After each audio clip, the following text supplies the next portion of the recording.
Alright, what's up guys? My name is Zach, and today I am driving a 1991 Honda Civic DX. Up front is a 1.5 liter inline 4, and down below is a 4-speed automatic transmission. Now, I'm super excited to be driving this here Honda Civic for a couple of reasons.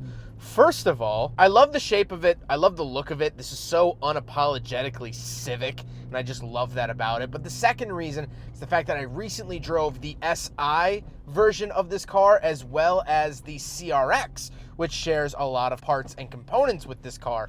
So those two videos will be linked at the end, and it's nice to get a retrospective after driving those cars of what the normal Civic was. But before we get on to anything else, I have a website, ZachPrado.com, where you can buy stickers and other merchandise when it becomes available. You can also submit your own vehicle to be reviewed by me through a quick and easy submission form, and you get a video of your car just like this one. And you could read my behind the scenes blog to see what I'm filming before it comes out on the channel. But let's get back to that 1.5 liter under the hood. Well, it's a D15 engine, meaning it's a single overhead cam D series from Honda. Now, I've driven a couple vehicles with this engine, especially that CRX I mentioned at the top of the video. That had almost the exact same engine, and it makes about 92 horsepower, which isn't anything crazy, but you have to remember that these cars are super light. So 92 horsepower is good enough. They're still zippy, they still run around and do the things you want them to do.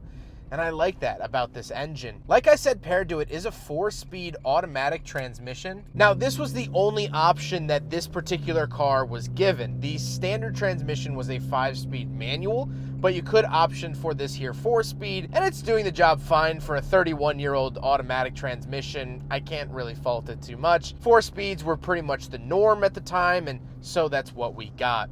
Last but not least, of course, the Civic is front-wheel drive. So with that out of the way, let's talk about the interior. Well, in front of me, I have two main gauges. On the left is my coolant temperature and fuel, and on the right is my speedometer, of course, highlighting 55 miles an hour because of the national speed limit at the time, and it was actually law. To the bottom left of the gauges, I do have a rear defrost, dead switch, and gauge dimmer switch, and then off to the bottom right of the gauges is where you'll find the hazard switch. The steering wheel doesn't really have much to offer besides the Honda badge and a horn, but this is still pre-airbag, so no airbag here in the 91 Civic. Off to the left, I do have a climate control vent, some controls for that, and moving out of the door, we have manual mirrors and manual windows. Again, you have to remember that the DX, although many people say it's a shortened version of Deluxe, was actually the base model for the sedan. So manual mirrors and manual windows were standard. Moving into the center, I do have two climate control vents, and then the climate controls themselves. Now, this car was equipped with air conditioning. However,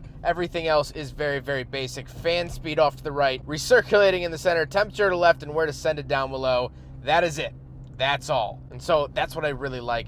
Down below that, we also have the radio. So I do have a cassette player, and this is the factory Honda radio, which I love to see in older cars because 99% of them have been swapped out at some point in their life. Well, this is still the stock one, and I love seeing that. Then I do get an ashtray and cigarette lighter, something that is somewhat going away in cars. Then I get a little bit of dead space and the shifter. The shifter still feels good. I really like it. Looks presentable, looks very Honda, and that isn't such a bad thing. Then we do get the handbrake, meaning I don't actually have any cup holders, so the 1991 Honda Civic DX fails the big friggin' bottle test. But now we gotta talk about the seats, and two interesting things to talk about here. Well, first of all, we do have power seatbelts.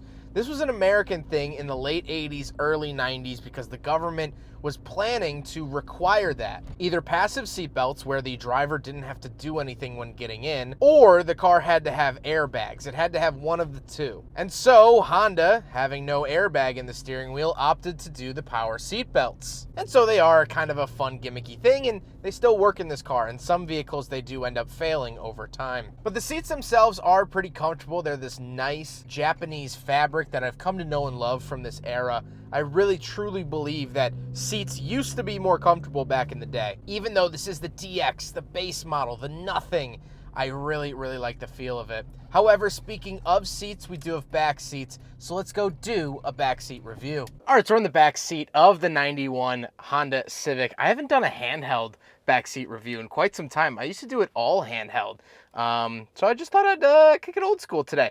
So we are in the back. As you can see, knee room, pretty good. You know, spread your legs a little bit. You're not going to hit the seat in front.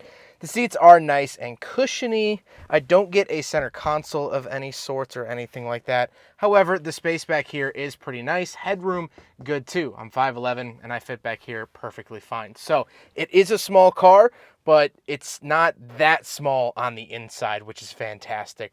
Let's go hop around the very back. We'll take a quick look at the trunk and cargo space, and then we'll talk about the looks. All right, so we're on the back of the 91 Civic DX. Little keyhole there. Pop it up, and you do get a fairly big trunk.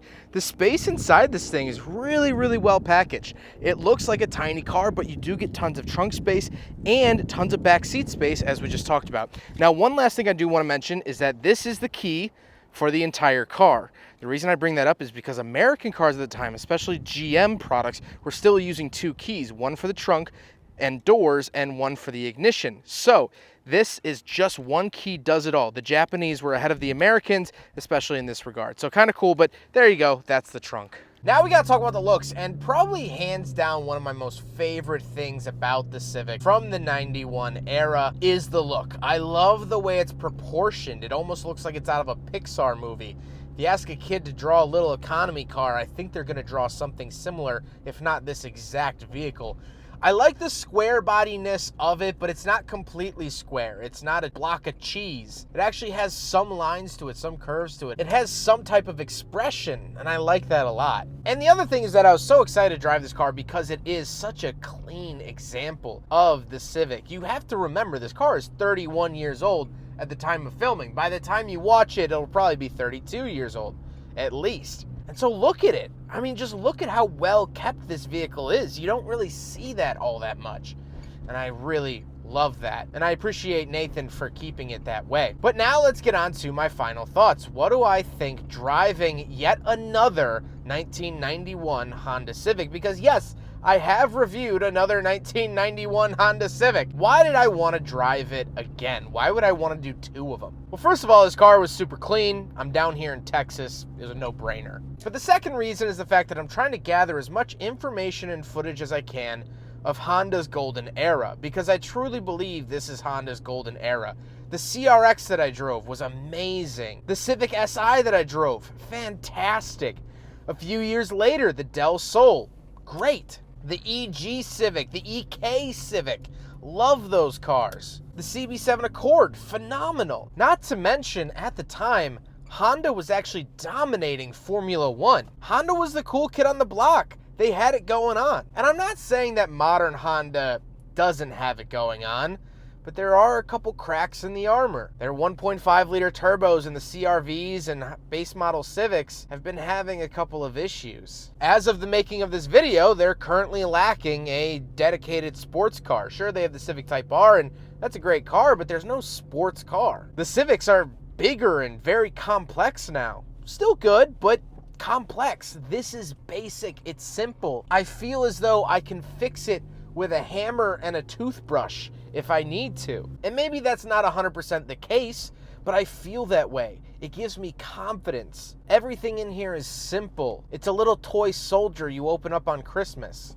That's what I've always loved about this generation. And so, as I've said before, and what I'll end this video with, I struggle with what title I go with when I tell people. Am I a YouTuber? Am I an influencer? Am I a journalist? Am I an automotive journalist? I don't know what to tell people.